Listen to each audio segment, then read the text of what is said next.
Oh, yes. I was at this part where I said, welcome to the 16th episode of Born in Trouble. I'm your host, John X.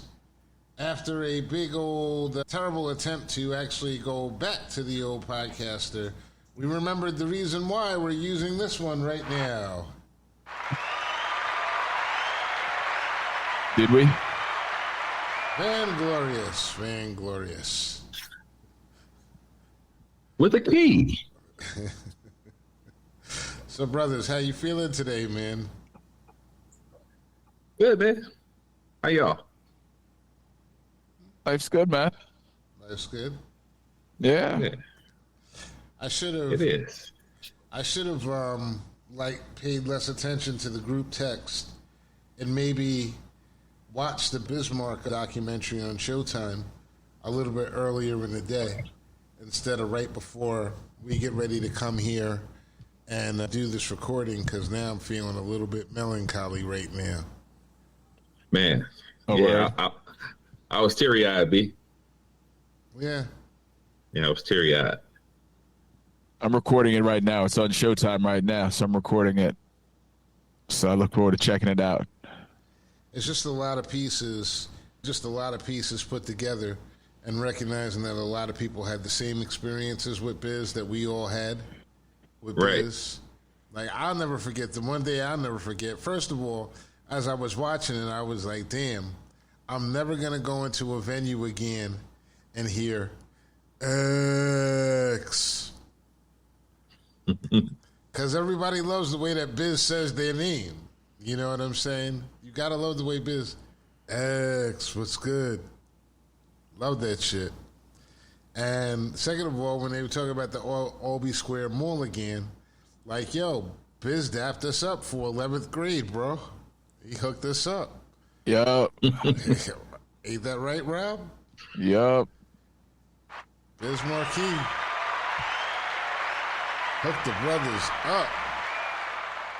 We went out shopping, school shopping at the Albee Square. Usually it was Jamaica. I used to go to Jamaica, Delancey, with my moms. My moms always used to take us to Delancey. That was like the real spot. And this year we went to the Albee Square. We were going to do it. First time I went school shopping by myself, too. Look at him gleaming. I'm going to say it showed in the clothes he was wearing that year, too. Bro, I was dap, B. I was dip. I was dip, bro. Don't tell me I wasn't. The only thing I needed was the full-length navy blue bomber that I went and I copped from Delancey because it was cheaper. That I went with my moms. Moms, rest in peace, moms. You know what I'm saying? When I got Yes, the sir. sky blue bomber. But everything else was courtesy of Biz Marquis and his discounts. The Biz Marquis discount programs. Rob, you was there. Oh, yeah. How many extra pairs of Lees did you get that year? Heck, that was also British Walkers, too. Oh yeah, man, we had the British. Got me some Britishers. That's right. That's right. Did it? Albee Square Mall. His house was the Albee Square Mall. His house was the Yes, sir. Albee Square Mall. Yep. Rest in peace, Biz, man. We love you. Yeah, no doubt. We love you, brother. You know, it's weird. Also, like looking at the video, when you get a chance to look at it, Rob, it's not really a spoiler. You're going to see it's just going to be looking like looking back at our old neighborhood, our old stomping ground, East Yeah. Middle School. You know, Bernard. Mm-hmm. Yeah, Lord. Diggy Diamond Shell. Diamond Shell. Eric Sermon himself. But Biz really was that dude. He was that like protagonist that got a lot of stuff jumping off. So He was a connector, man. He brought a lot of people through. Right. Like, everybody liked hanging out with Biz. Yeah. The original networker. Yeah. yeah, man. And I'll never forget the spades games that we played over at the Parker house. They used to try to set us up, Brooks. They Did they not? Did they not? They were. Those Parkers were a little bit foul. In that regard, they were a little bit foul. They were a little bit foul when we were playing spades, but we always walked out with their heads in our hands. Somehow, young boys slicing them. Gotta give up that spades whooping every once in a while. Gotta give it up. Peace to Mrs. Parker. It's funny. Eloise. It's funny. When they did the dedication to Bismarck and Patchogue, I went down there. I told y'all I went down there. I saw a show and everything, but they had the chairs for the family, and of course, Miss Parker, like our parents, like my parents would be old, and Miss Parker is like old. So, you know how people get on the hot summer days, they want to take the seat. So I was just like making sure nobody took a seat and everything. And she looked up at me and she's older now. And she's like, thank you, X. And if anybody ever cheated at spades when we were playing together.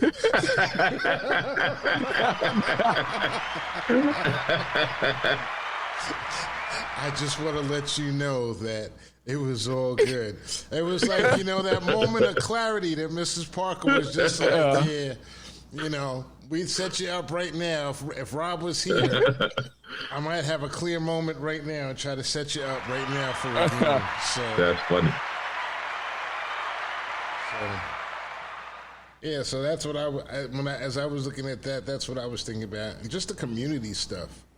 Like, not for nothing, like, everybody that was in that video, except for Parrish, I think, has been in my house at one time or another. Some of them eating my mother's cookies or desserts. You know what I'm saying? Coming from around the park. It was like it's all fam, B. Yeah. So, all fam. And as we get older, that's the stuff that I like to remember. Rob, you got the smirk on your face right now. I just know. What are you thinking, Rob? What do you mean? I'm just listening to you reminisce, Holmes. You were there. I'm touched by the conversation in the neighborhood. Oh yeah. You were there. You were even closer. Biz slept on your couch for, a lot of those times when they said they didn't know where Biz was. He was at your house. Yeah, so, yeah. Yeah.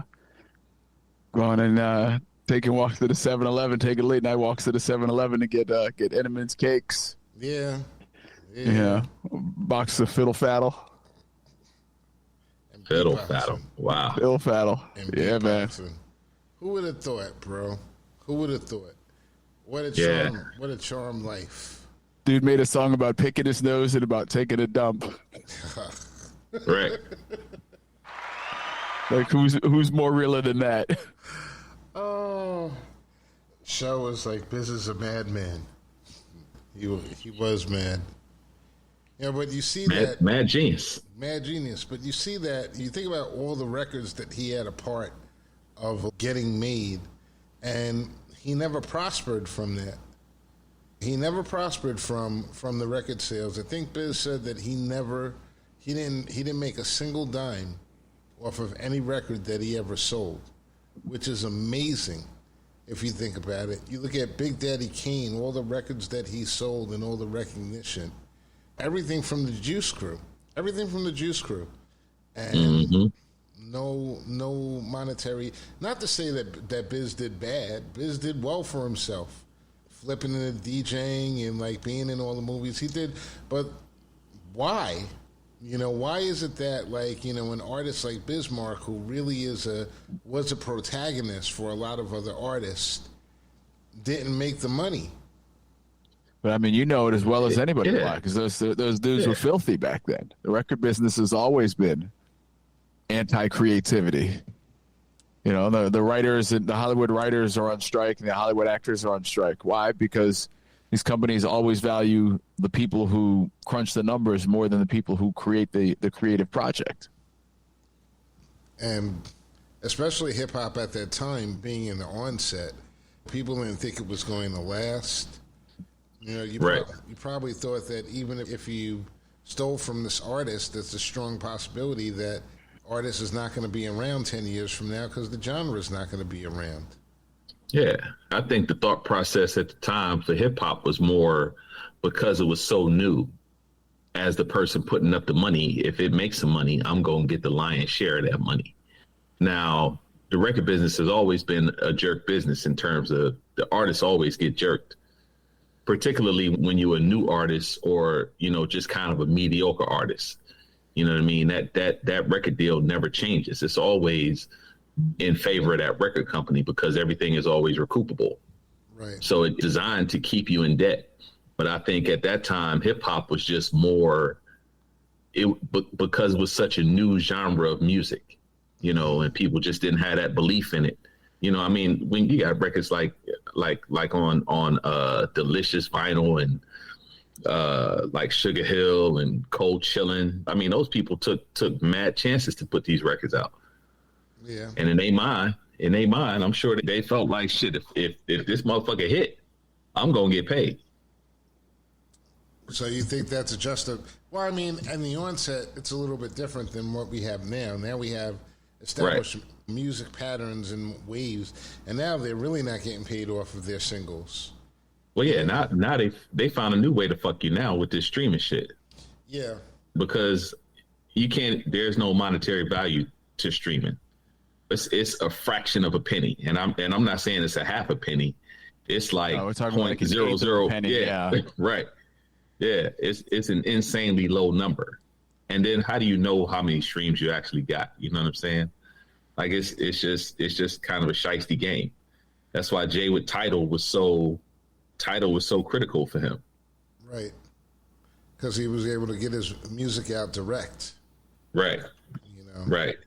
And at least no, go ahead. Yeah. I was just gonna say, like when Prince did it. Prince did Musicology. Musicology was only available on that on his website. To buy it online. Yeah, he had to buy it online through his website. Yeah. So, but if you selling direct, just like with like artists on the West Coast who started out of the trunk and all that kind of thing. If you sell 5,000 records and you keeping all the profit, that's as good as somebody that sells maybe 100,000 copies of an album on a label. Right. Well, now selling out of a trunk doesn't make any sense because where are you going? What are you going to play them on? You can't sell a CD when nobody has CD players. So digital has completely and totally obliterated even the come up on the street level for a lot of artists, which is really what people should be looking at. It's sort of like the whole thing about everyone paying with digital currency nowadays. Once a digital currency comes in, what that does is that knocks the entrepreneur, the underbelly, out of the game. And that's exactly what the new system does. And you require, in order to be an artist, it is necessary for you to get corporate approval. And, the game has just changed. Yeah. The game has just changed because now you give away the music. You give away the music in order to get likes and followers. Right. You know what I mean? And the likes and the followers become your currency as an artist. You know what I mean? They become your leverage. They become your currency because you can then flip those followers and likes into monetizing your YouTube page, monetizing the Instagram page. All of a sudden you get an endorsement deal with somebody. You know what I mean? I mean, it still kind of works out the same way. But as the artist, I still think you're getting the short end of the stick. I think it's worse. I think it kind of takes away the direct tie from the fan to the artist. You won't see the days anymore of Bismarck going down to the record store in Jamaica and hanging out all day, and people coming in and out all day because they appreciate music. That scene when he was with Fat Joe, not to ruin the show for you, Rob, it's not really ruining it anyway, but when he was at Fat Joe's store for the day, that's a one-on-one interaction. That was like a great thing.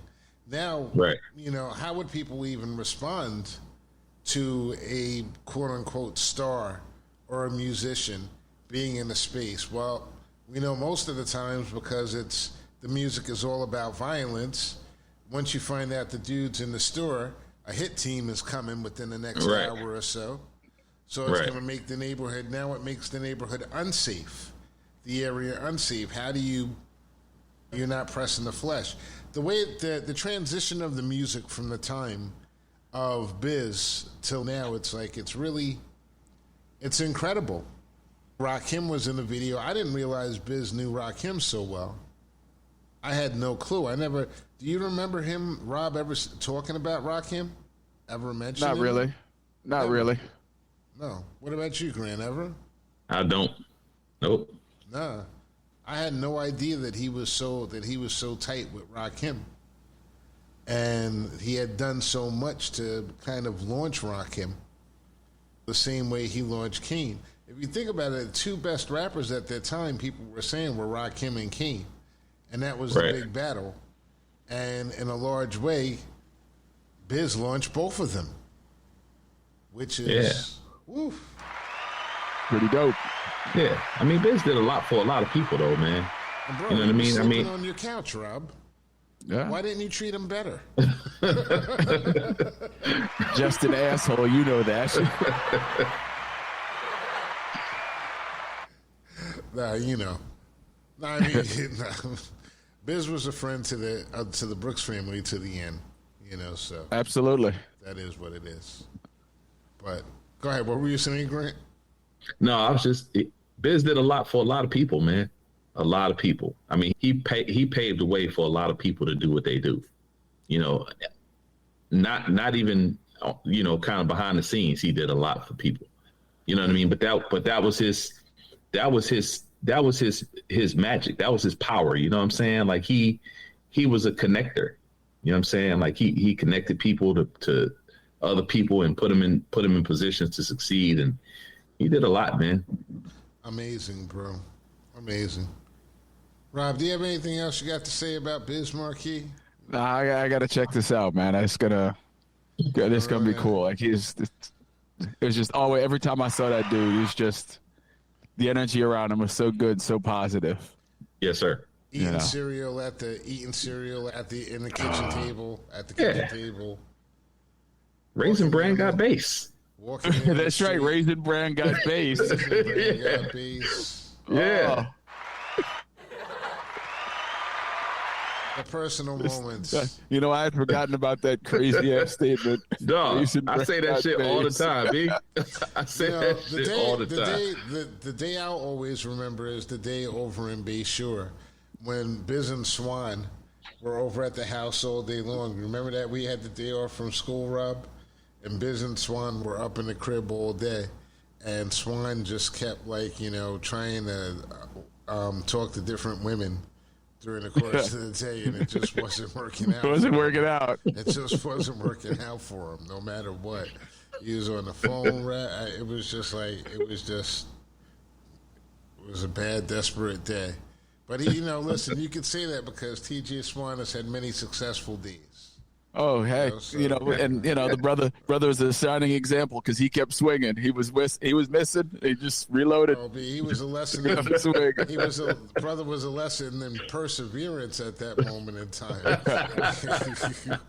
We were looking like we were youngins.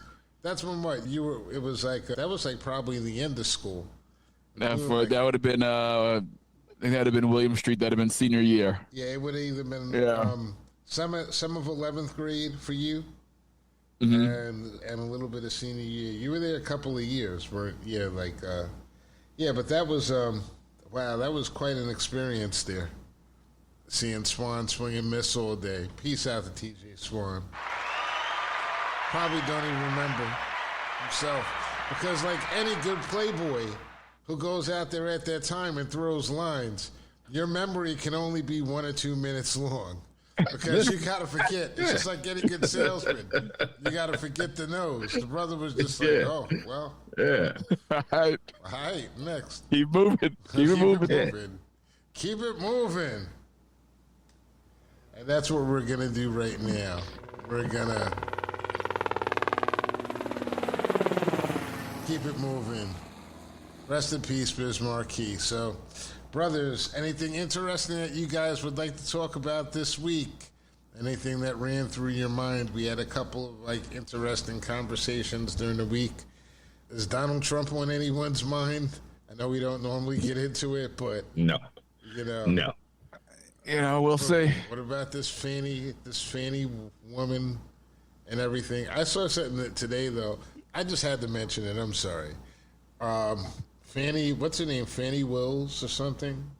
The DA in Georgia? The DA in Georgia, Fannie Willis, yeah. Apparently, she's a Republican. Somebody said something very interesting about her and what they were doing. They're about to tell America that she's like this democratic socialist, and it was Sean King, and Sean King was like, but we were writing articles against her being elected, and the jails are overflowing more or less because of her being the DA, and she is a strict, hardcore conservative Republican. We don't like her. Just so you know who is indicting Donald Trump. It's one of them.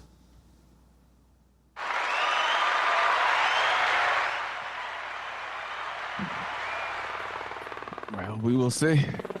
We'll see if she get it. We'll see if she can get this to stand up. She told them. His brother's dodged a lot of shots in the past. She said, your ass better get up to Georgia next week. All y'all better get up here to Georgia by next week or else. Like we'll see, we'll see if he gets the VIP treatment, or they say he's going to get treated just like everybody else. We'll see if that remains true. He's going to run his mouth before he gets down there. Going to say something that can make bail questionable. We'll see if that happens. Well, this is why people don't want black people to become judges. Like, honestly. They don't. Oh, my God. This guy. We're the worst. We're the worst judges. Because you know why? No, seriously, though. But you know what? I'm waiting to hear this. No, Yeah. No, but the reason... Expound, brother. The reasoning is it's the same thing that I grew up with as like a little kid when they used to call me Mr. Spock. You realize I fought every kid in my neighborhood. Every one of them. Because we would play sports and they knew that I knew all the rules. And then when I was playing on their team, if something went against us and it was the rule, I would say what the rule is. And they'd be like, why don't you cheat? What the fuck is wrong with you? Why don't you want to win? And I'd be like, yo, I want to win, but I want to win like the right way. Yeah. I want to actually beat you. I want to actually beat them. So that's how I ended up fighting every kid in my neighborhood that I hung out with, because they would all leave one day or another. Everybody would be mad at me for a different reason every day. So that's when I learned the fact that I shouldn't be an umpire. Don't be an umpire. Nobody likes you if you're an umpire. But the point of the matter is, I couldn't help myself but to do the right thing, because to me, anything else would have been unfair and unjust. And that's the reason why they don't want black judges. Because black judges, a lot of times, unless your name is Clarence Thomas, are fair and just. Are fair and just. And they will go after you, no matter who elected you. All right. And I'm picking up what you're putting down right there. You picking that up? All right. Yeah. I'm in. I thought you were going in a completely different direction. Yeah. The original statement was the original statement was too clickbait. Stupid? Not trained enough? Yeah, it was clickbait, bro. It was clickbait. Yeah. How about that? Yeah. Well, this is even better bait then, because that makes more sense. But honestly, it's like no matter where she comes from, she's not going to play favorites for Donald Trump, even though that's basically her tribe, quote unquote her tribe. And they have to be her tribe, because there's no possible way that a black conservative ever gets elected in any place, any normal place, the majority of places in the United States that have a black population or have a white population. She is like a statewide appointee, elected. And that's what they voted for. They voted for people who are going to be hard on people. Put them all in jail. That's their thought process. Unfortunately, they didn't realize that she was going to put them all in jail. Them all. One of their own. One of their own. So She said, "Y'all better get y'all butts up to Florida. Get up from Florida over to Georgia next week. I don't want to see y'all stopping over in Tallahassee." Parade. Huh? You see the parade. 19 of them. Parade them through. I don't want to see y'all stopping in Tallahassee. Well, they're gonna have to stop and do some fundraising in Tallahassee. Yeah. Yeah, they use the panhandle for some fundraising. Well, they're gonna have to do something. Their governor is actually imploding in front of our very eyes. His campaign is like almost dead, they say, because he even lost the fight with Disney. Now he came out and he begged Disney not to sue them after he was talking all that shit and lost all those jobs. Huh? Did he really think he was going to beat Disney? He really, somehow he did. They're sipping on some different type of things right now. You know, I don't think he really thought that. What do you think he thought? Sometimes the winning is in just keeping the fight going. You know what I mean? Like it's like guerrilla warfare. Sometimes I don't think he thought he was going to beat Disney. Disney pockets are way too deep, bro. Rob, what do you think about that? Because I have a close for this one. This fool probably thought he could take down Disney. He probably thought he could make some headway. He thought he's practicing to be an autocrat. Like he's going to rule. He thinks in his mind he's going to rule everything by fiat. So he thinks he can shut down anything. And didn't realize, like, you may think you're the government, but Disney could be its own government. Disney is the most family-friendly place on earth, where they will also take your body and throw it over the fence so you are not on Disney property if you get sick. Disney is a place, if you go to their courts and you try to sue Disney, they will send 60 attorneys at you for a simple, small lawsuit. And the courts are paid for by Disney. The court personnel is paid for by Disney, and everything is paid for by Disney. My point is, DeSantis may want to be a dictator. Disney actually already is a dictator. Can't win that fight. I agree. Didn't even make any sense for him to go against it. He's supposed I agree to be with that friends too. with them. People get raped at Disney and killed at Disney, and nothing happens. If I was DeSantis, I wouldn't go to Disney for a vacation. I'll just put it that way. You a fool. That's what I'm saying. That's all I'm saying. It doesn't make any sense. Why would you do that? So he's losing. He's like pretty much done already. So all we have to do is worry about where the seditionists are going to start. Where's the first fire? Where's the first gunshot going to ring out? Is a gunshot going to ring out? Where's the first one? Maybe it's in Niger. Think it might be in Niger? Well, yeah, it's already going down over there. It's definitely going down in Niger right now. It's going down in the continent of Africa. Right. Period. The United States has fucked up and fucked around and found out with Africa. You know, one thing about Africans do take a lot of cues from the United States, from America. They've always looked at black men and black people in America, I should say, the diaspora. And with a lot of the hell that we've been catching over the past, I would say starting from the time Trayvon Martin first got choked out and shot and everything, I think that it's had an impact around the world with these African countries. They see their numbers and they don't see any way that they can actually lose. What do you think is going to happen with Africa right now? Is Russia going to take it over? Are we making alliances that way? Take it over that's strong. Take it over. I think there's too many countries that are already embedded. Right. So that's a lot of different countries you got to tussle with. I think they will strong arm their way into a piece of somebody's.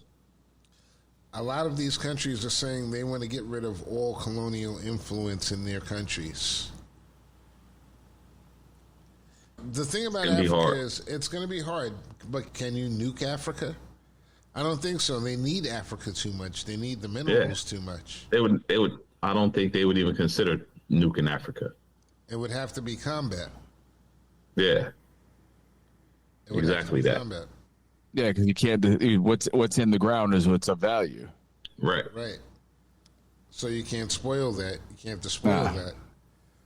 So where do they go from here? What do they do next?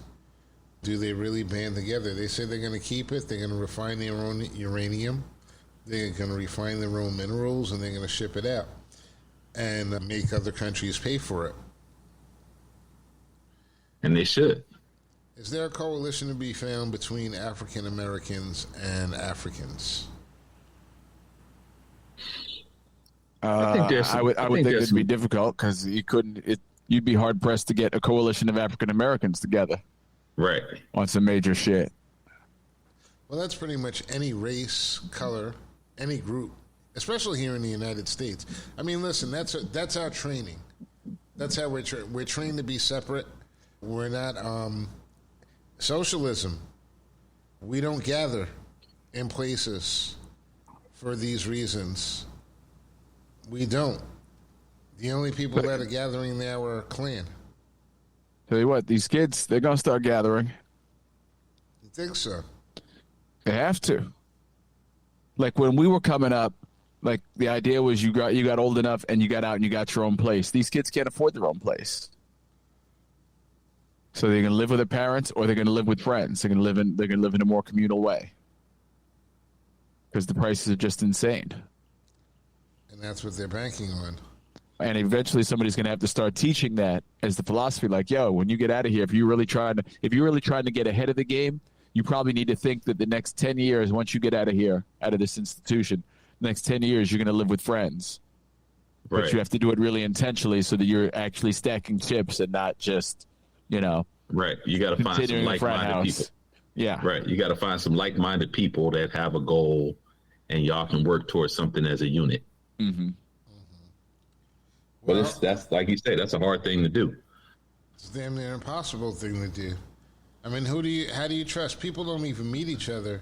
You don't know anybody. You don't meet anyone long enough in person to actually know that you want to make a commitment to living with them for 6 months to a year. More than that, unless you want to be traveling around from place to place. How does that communal thing work with people? How are people going to be closer together as we're further apart? Well, the thing is, you have to create that mindset, though. You know what I mean? So just look at us. I mean, we've been knowing each other since we was 12, 13, 14 years old. About that. 40 years later, if we had that mindset, if we had started throwing in $25 a month, whatever, some number, $25 a month, we just throwing it into account so that when the opportunity arises, we can jump on something. But like I said, you got to have that mind state, though. You got to have trust. You have to have a lot of different things that we don't possess. I'm looking at this world right now, and there are so many different crazy things going on, from the wildfires in Hawaii. Oprah can't catch a break. She can't give people stuff and come with the camera into the building without getting blazed on social media. And I'm thinking it's like, that's fucking Oprah. She brings a camera with her everywhere. There's a camera. She literally has her own network, OWN. Is there a time when there isn't a camera around Oprah? So, but she's able to, but she goes out and she gives these people these gifts, but it's a bad thing for her. And when I saw them lambasting her like that, and did you hear about what's happening in Hawaii, what they're doing with some of these people? They're saying that Red Cross and another organization, that they're withholding aid from the people there and not allowing them to get any aid until they promise to pretty much sell off the rights to their property. Yeah. Is that crazy? Hey, man. Yeah. When there's blood on the streets, buy real estate. There you go. You get it. Like the gangster just sniffed the opportunity. You know, I really honestly thought that you have a lot of. First of all, the natives are already squeezed for their land. They're already mad at the number of foreigners that are there. The only people that are making a land grab like that's a big corporation that's doing that. That's got enough sway to say, hey, withhold some of these rights and let's see how many properties we can get our hands on during this time. But there are also like a lot of people who are not traditional natives. They may be natives of Hawaii, but maybe their parents were in the Navy and they went to Hawaii and they settled and they bought property and they got property awarded to them, however they came about it. And that property was their wealth. It was their generational wealth. Yeah. And it's gone. Do you sit around and plant yourself on top of the ashes of a home that doesn't exist anymore? And I thought about how nature is. It's funny how nature just reclaims things. These islands are. The only time I ever read anything about Hawaii is they talk about how overrun it is in certain areas, how there are so many different people, too many people, according to some of the original natives. And now this fire comes and just wipes it completely off of the earth. Is there something spiritual going on in these fires and these hurricanes and stuff right now? It seems like these people are just getting burnt out. Well, if you ask my opinion, I think a lot of these things that happen are similar to white blood cells coming to your body's rescue. You know, there's at some point, man, the earth has to defend itself from us. We fucking up a lot of shit. I mean, left unchecked, nature would take over. I mean, the reason you cut your grass every week is because after about a month, your shit has started looking like the jungle. Tanzania. You know what I'm saying? Yeah, absolutely. So, you know, at some point, the planet has to come to its own rescue. The quote unquote white blood cells have to start acting. And when you see these hurricanes and tsunamis and earthquakes and all this kind of jazz, you know, I think we're fucking up the earth. People just say it's climate change, but we have a direct effect and a direct impact on climate change. How do you feel about that, Rob? You know me, man, Mr. Vegan, Mr. Everything about the planet.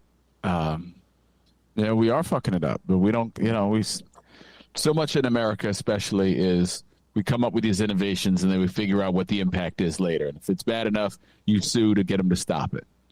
Mm-hmm. And, you know, that's how a lot of our food products have been born. That's how a lot of our chemicals are born. And we're tearing the planet up. We're tearing our own bodies up on a daily basis. For money. You know, for money. For money for country. But it's money for shareholders, not even for money. It's not even like, okay, well, you know, we're beating ourselves up, but by beating ourselves up, everybody's being taken care of. This money's going into the ether. It's going to shareholders. Right. It's going into other accounts to sit and accumulate more money. Right. The only thing that this earth actually doesn't need, and I hate to sound like, you know, like a tree hugger, but the only thing that this earth doesn't need is currency. One more motherfucker. Oh. Is one more motherfucker and currency. No, and currency. It's like you literally could survive on this earth without currency, the species. And it's the only unnatural thing that's on this planet, in my mind's eye. Everything else could actually would be rational and would make sense if you eliminated currency. What that world would look like, I don't know. I would imagine it would probably stand a better chance of taking hurricane season and breaking it down and making it less time. I mean, geez, I'm sitting here the other day, and they're getting ready to have a storm here on Long Island. It said you've got to watch out for tornadoes in these two areas. Tornadoes in New York on Long Island? Never. Never.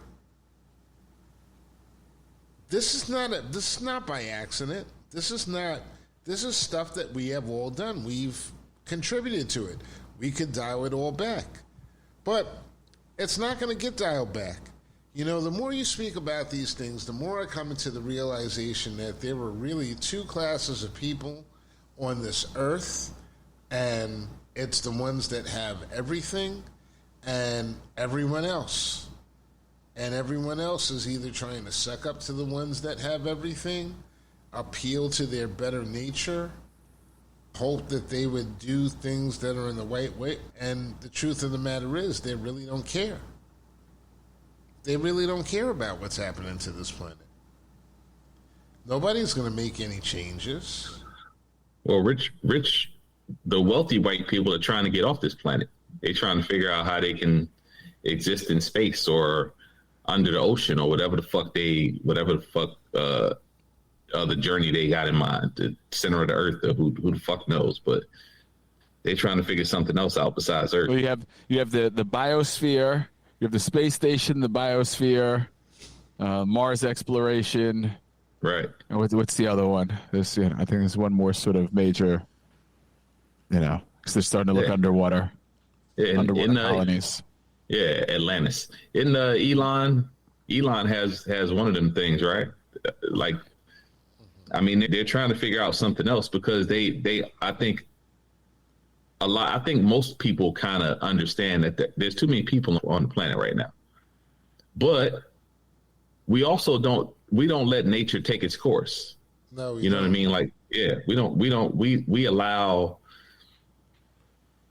It's gonna sound harsh, but we allow like second chances at life. Like if I got to Narcan somebody, so Narcan is an opioid blocker. So if you get too high where you about to die, I can hit you with this Narcan and bring you back. Well, fuck, if you put yourself in that position, fuck on, man. Maybe you shouldn't. Yeah, that's a very Darwinistic way of looking at the world. Some people would say very cold. But you criminalize drugs for all these years. We're spending all this money to warehouse people who were drug addicts. Like, why?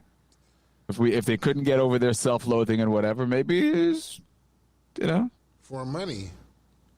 It's for money. It's right. like there's absolutely. No why. It's for money. We know why. Yeah. There's no money in the cure. Yeah, there's no intrinsic. I mean, the intrinsic value for someone recovering from a drug addict over the course of the decades is actually diminished.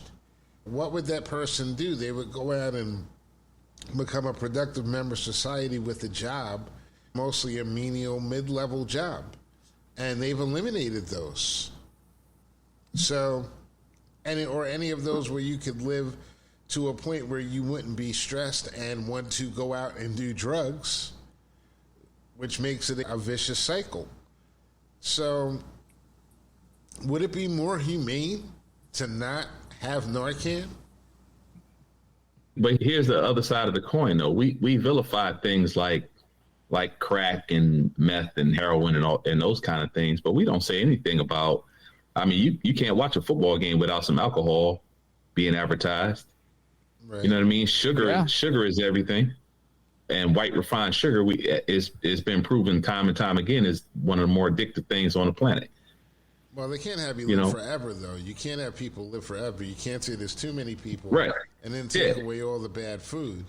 No, but people expire anyway. But it's in terms of the quality of life. Like we have people who spend the back end of their, like right now, the American system is such that people spend the last 20 years of their lives sick. Just the last 20 years of your life, if you get to be in your 70s and 80s, from 50 on, you're just adding pills every year to your regimen. So you get to the end where you're taking 26 pills a day. You don't even know what the fuck they're like. They're blocking each other. Like that's the shit. And by eliminating processed foods, eliminating processed sugar and that stuff, you're just creating a better quality of life until, instead of a person living to 70 with 50 good years and 20 years, descending, they live 68 good, really strong years, and then 2 years just drop off. There's no money in that, though, Rob. You attack the pharmaceutical industry with that statement, because who do you think makes those pills and manufactures them? Who do you think? Oh, absolutely. Well, but it's also the food industry too. Right. Lobbyists. Half of that stuff in the supermarket ain't food. Right. But how are you going to go on vacation? How are you going to get a vacation if everybody's alive? It doesn't make sense. Well, it's what you're selling, though. You know what I mean? And I'm not saying in terms of like tangible goods. It's the idea that you're selling. The idea is that you're supposed to work somewhere for 50 years in a job that you hate, and then you're supposed to retire, get your pension or 401k or whatever else you have, and then you get your freedom. You know what I mean? But that freedom, like Rob said, now by the time you get to the freedom part, you sicker than a motherfucker, because in order to survive that 40 or 50 years that you worked, you had to eat all this bullshit. You lived hard, you worked a lot, you ate badly, you know what I mean? You drank or whatever all of the myriad things that combine. Every celebration, everything, every time you reach a milestone, what do? You go out and you beat the shit out of your body. Right. You go through big hunks of red meat, lots of amounts of alcohol, white flour. But you're but you're a productive member of society when you do these things. Right. Exactly. That's correct. That's the idea that they're selling. That's right. You are. Yeah. Live your best life, baby. You're living your best life. You get the blue pills. You got the blue pills, so you can still go out and do things that you probably naturally wouldn't be able to do anymore. Most of these people, you're paying for the insurance and the medical bills. You're paying into all the systems. You're giving the systems work. You're actually, in a lot of ways, when you hit that age and you're 50 to 70 and your health is poor, you're a more productive member of society than you've ever been in your life. You're making contributions all over the place. Oh yeah, you are. You're making them hand over fist, bro. So you have to be careful. People think that the world has things that are out there that are good for them. Government has something. There was something that happened online, and it was something about that Donald Trump stuff and everything. And I was like, I made a comment. I was like, these people are so like ridiculous. They got rid of that song, the small town song, as an anthem, because they got beaten out of them based upon Montgomery. They didn't like the backlash from it. So it's actually a good thing.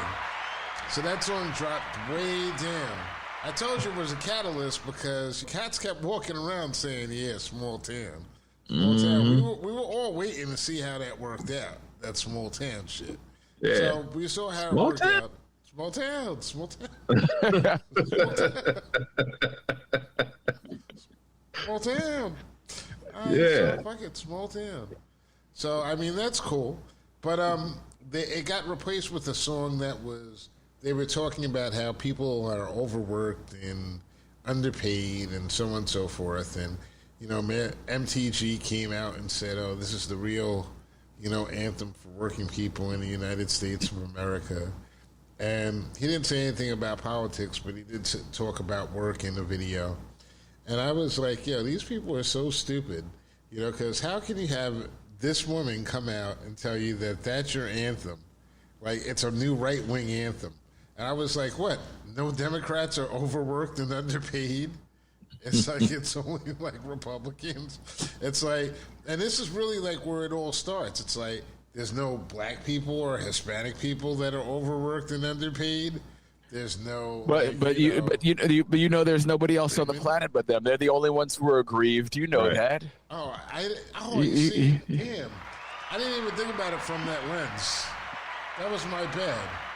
See, this is why I need this show. Like nothing is happening. Nothing is happening in this world until it's happening to them. Yeah, I was seriously perplexed. That that clears it all up. But this guy was like, I said, these people are so stupid. I said, you don't realize you got these politicians telling you that this is your way and everything. Y'all don't even realize the government belongs to you.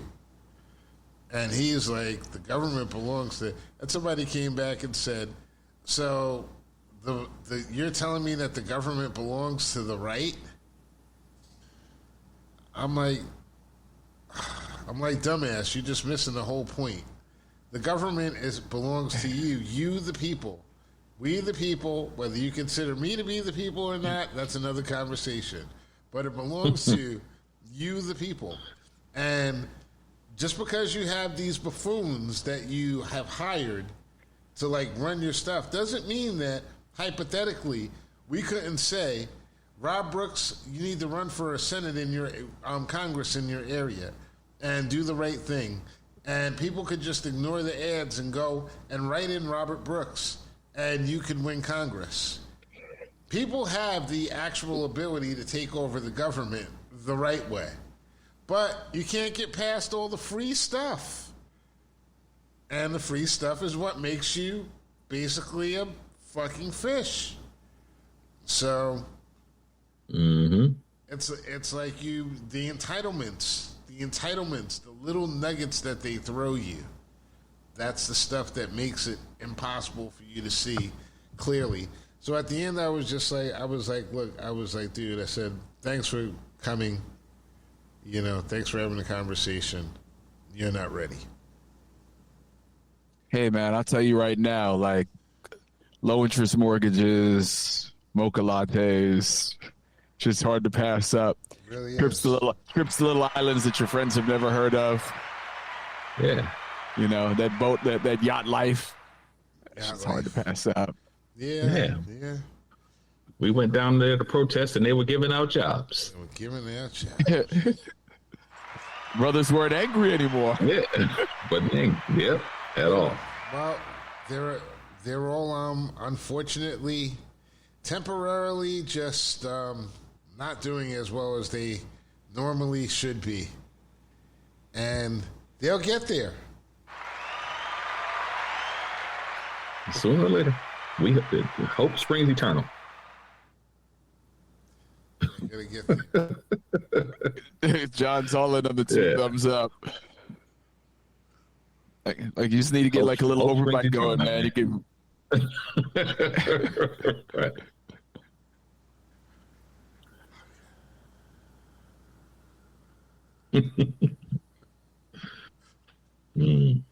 Bro, the Biz thing had me really sad, man, for a second, bro. It wasn't like a sad, like, which one of y'all said y'all was crying? Was that you, Rob? No, that was me. That was me tearing up. You were tearing up? Yeah. And what'd Shell say? Said something about you're a woman? Something like that? Yeah. Yeah. It just had me melancholy, that's all. It just had me reminiscing, that's all. Yeah. Yeah, that's all it was. But just thinking about, just think of how many soldiers we lost, man. You know what I mean? And not just in hip hop, just in life, man. Yeah.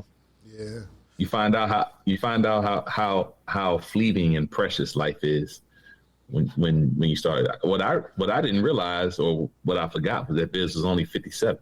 Yeah.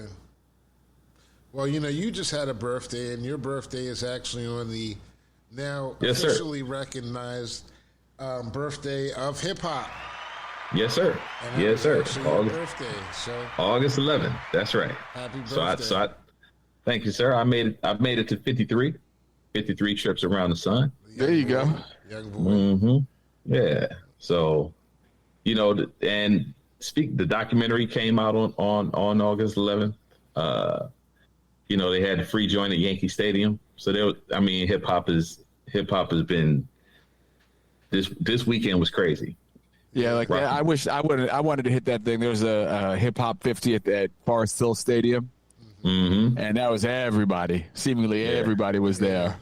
I saw it. Yeah, we got one coming up here Friday. Well, this is just the Rock the Bells tour, I guess. It's LL, with the Roots and Jazzy Jeff and some other people.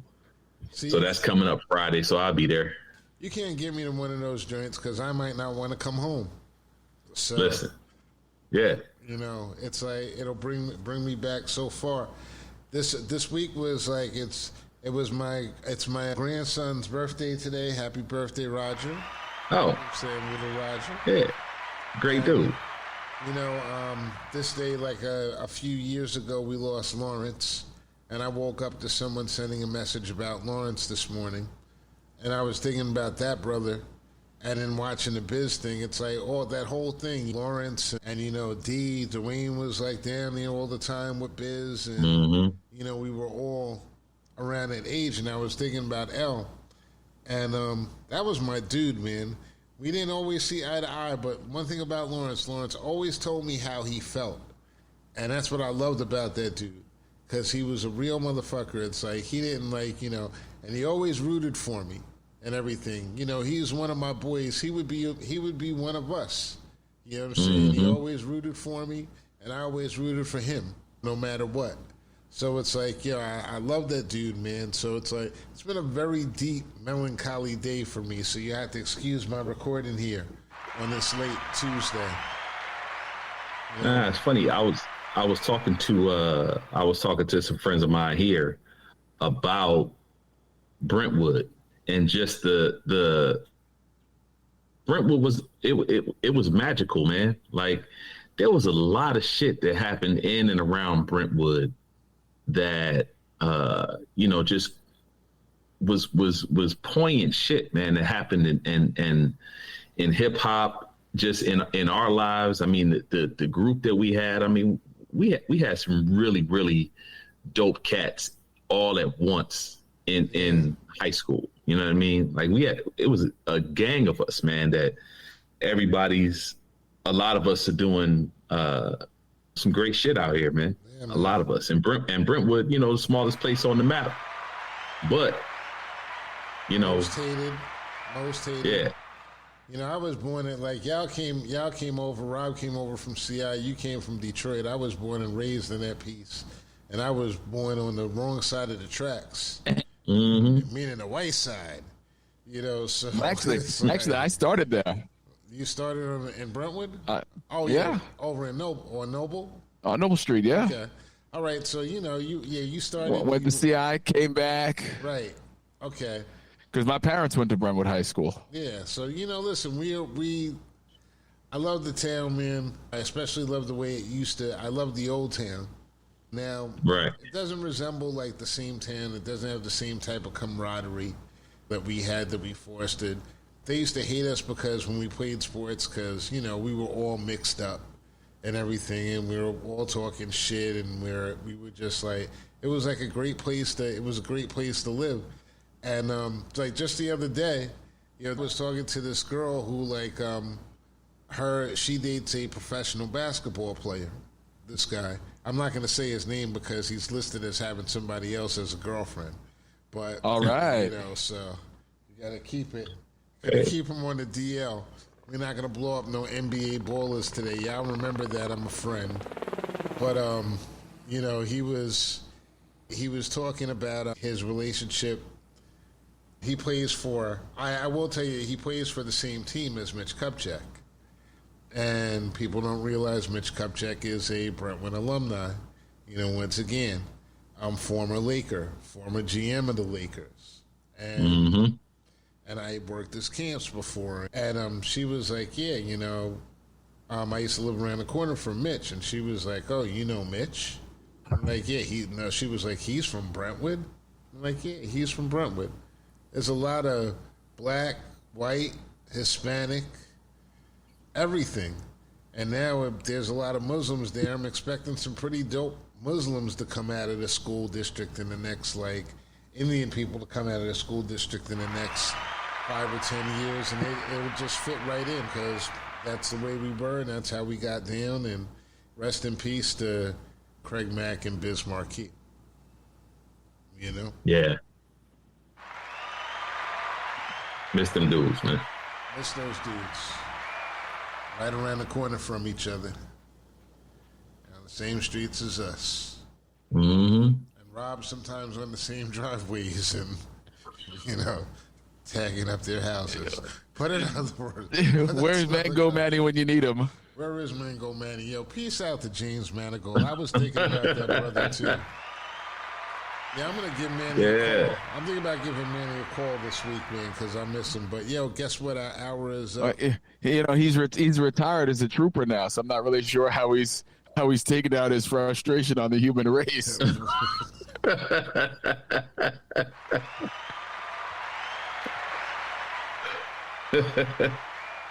Man, wow.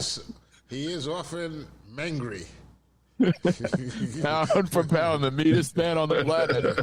Mangry. But that's my guy too, man. Peace out to Mango Manny. Trouble. No doubt. Yo, from New Jersey, Mr. Brooks with the good looks. Robert Brooks, thank you for joining us again. Lionel Messi came into Philadelphia in a wreck shop today. He got all the women? Awful. If he wanted him, he'd have had him. But no, his team, who was at a disadvantage supposedly coming in, won 4-1. So he's apparently making a difference. Lionel Messi. From the great game that always puts me to sleep. And of course from Detroit, Michigan, the City Wang Kang, owner of City Wings. That's right. 2896 West Grand Boulevard, Detroit, Michigan. Come down, get you some. On the pimp hand side, Mr. Grant That's Lancaster. Right. The pimp hand side. Pimp hand side. Brothers, boy in trouble. I'm going to stop the recording now. Peace.